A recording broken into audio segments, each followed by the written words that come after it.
Hi, my name is David LeBlanc, and this is for Bob Jones Academy Science Fair. Today's scenario that we'll be looking at is Fizzy tablets are a great way to make a drink a little more bubbly. The moment the tablet starts dissolving, the drink starts to fizz. So our question for the day is this. Can you make drink tablets fizz faster or slower by changing the temperature of the water?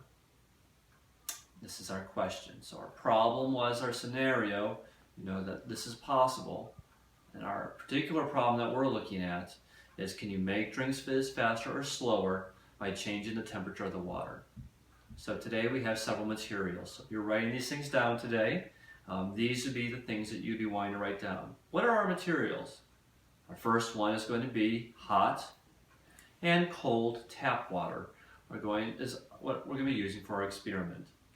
As well, 2 8-ounce cups, which comes out to 8 fluid ounces, or 1 cup, which also can hold 250 milliliters of water.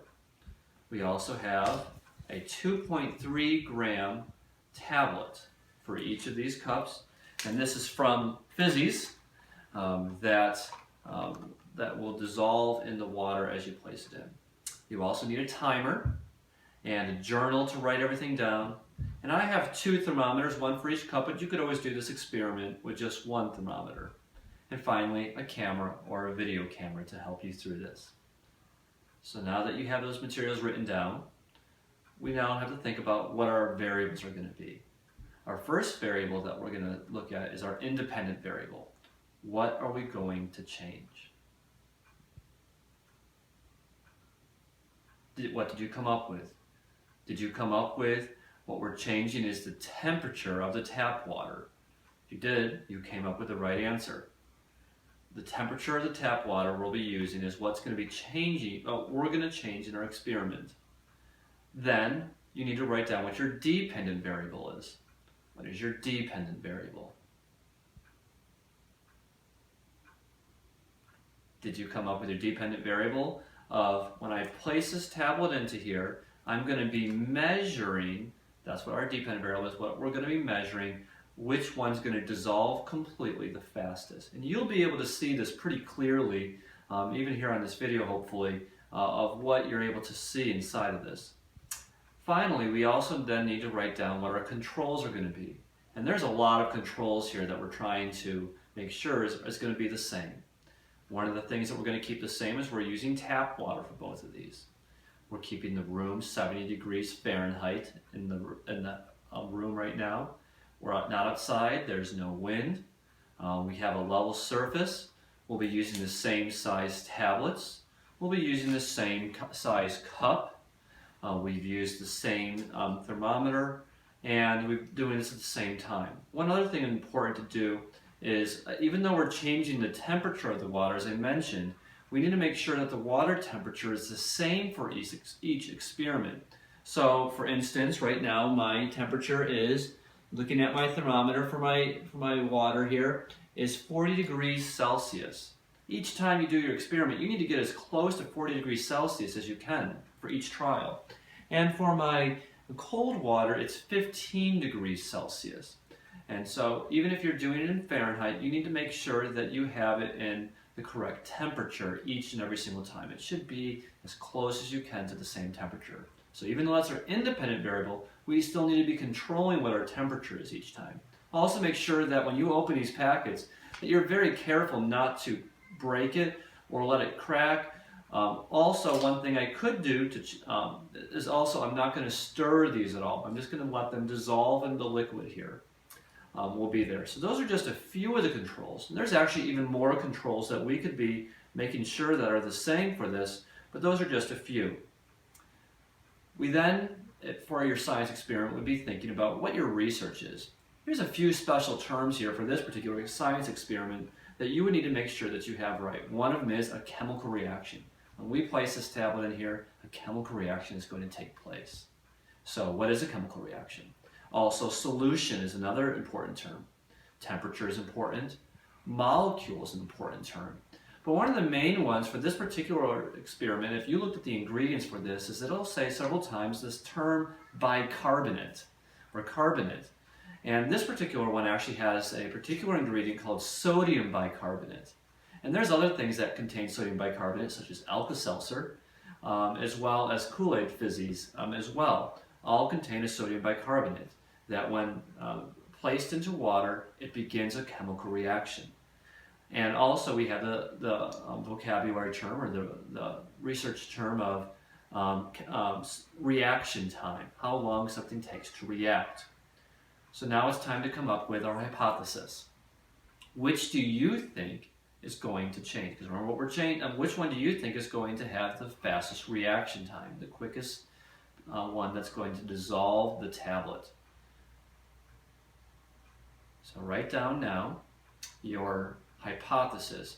I think that the hot water, or I think the cold water, will dissolve the 2.3 gram tablet will dissolve it the fastest. If I do this, then what will happen? Write that down now.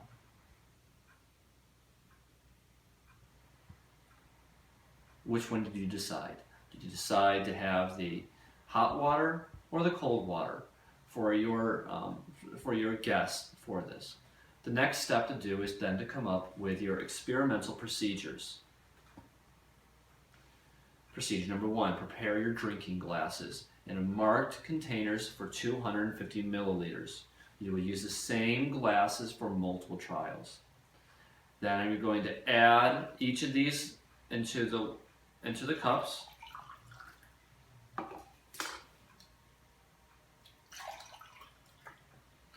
Following this, you will then make sure the temperature is the same. Prepare the glasses as you just did in the previous step, and after filling the glasses to the levels marked, remove the thermometers because it's a good idea to not have them into the cups. Have your helper get ready with a stopwatch, and having ready as soon as I say go, have them start the timer. So I'm going to get my tablets prepared, being careful not to tear them at all.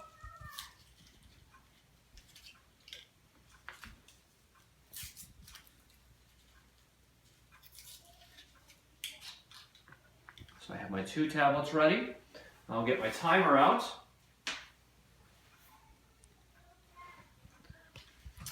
And here we go. I have my 2 tablets. As soon as I place them in here, we're going to start the timer and see which one reacts the fastest. So here we go.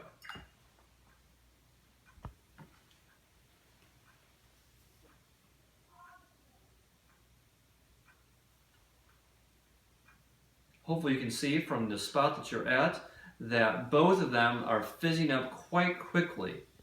Can you hear it? This would be some of the observations that you're making for each of the experiments. What do you hear? What do you smell? What do you believe is happening with each of these reactions? We're at 35 seconds right now.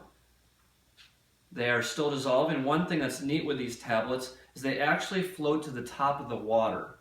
And so that way you can see very clearly when there is no more tablet left, that it's completely dissolved in the solution. And we're just about there, and at 53 seconds it has dissolved in the hot water. At 53 seconds. We're now at 1 minute, and the cold water still has yet to dissolve. It's just about there, it's just about done bubbling, but we don't want to stop it until it's completely dissolved. And at 1:15, it is no longer bubbling in the cold water.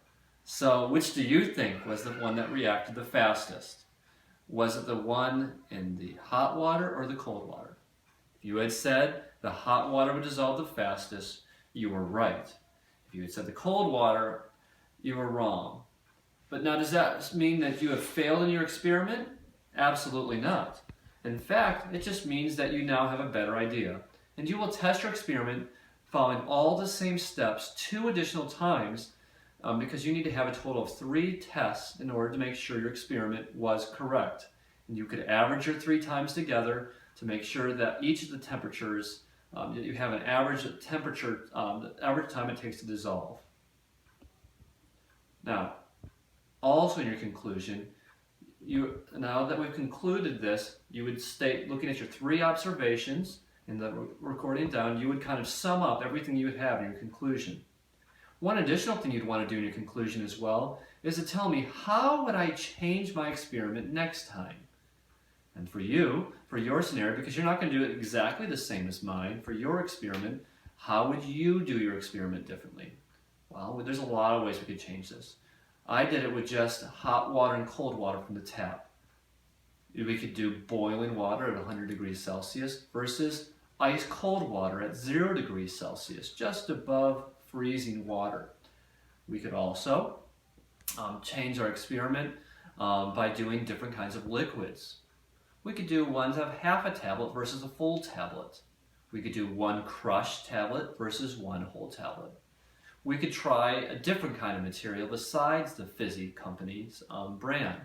Does it make a difference of one brand versus another brand to see how long it dissolves after 2.4 grams? Several kinds of medicine do this. Also, we could do one being stirred, being the same temperature. Remember, you have to only be changing one variable, stirring one versus just letting it dissolve in the other. These are just several different ways that you could be able to make this experiment just your own, and research it and find out what just happened, and then making sure that you perform the trial 3 times.